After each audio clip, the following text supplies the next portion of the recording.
నీకు ముందే చెప్పాను కదా, ఒకవేళ నువ్వు మా తమ్ముడు కోసం ఇల్లు అరేంజ్ చేయకపోతే ఇక నీతో ఎప్పటికీ మాట్లాడను. కృతి, అది నువ్వు నాకు ఒక 10 లక్షల రూపాయలు అప్పు ఇవ్వగలవా? మా మామ్ ఐసీయూలో ఉన్నారు. ట్రీట్మెంట్ కోసం అర్జెంట్లీ డబ్బులు కావాలి. నీ దగ్గర ఉన్న డబ్బులు ఏమయ్యాయి? నీకు తెలుసు కదా, పెళ్లి కోసం నా సేవింగ్స్ అన్ని అయిపోయాయి. నా దగ్గర ఉన్నదంతా ఖర్చు అయిపోయింది కదా.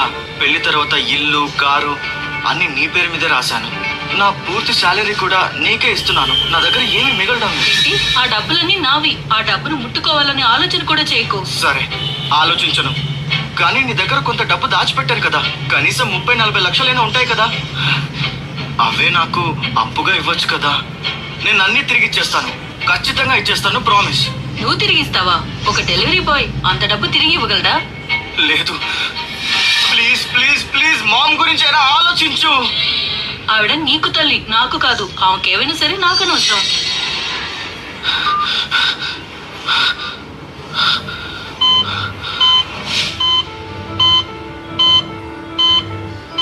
మామ్, నువ్వు భయపడకు. నాన్న చనిపోయాక నువ్వు ఒక్కదానివే నన్ను పెంచి పెద్ద చేశావు, చదివించావు. ఇప్పుడు నా బాధ్యత నెరవేర్చే వంతు నాది. డబ్బు ఎక్కడి నుంచైనా సరే పట్టుకొస్తాను. The delivery time is running out. Order late అవుతుంది అంటే ఫైన్ పడుతుంది. ఇప్పుడు నాకు ప్రతి పైసా ఇంపార్టెంట్.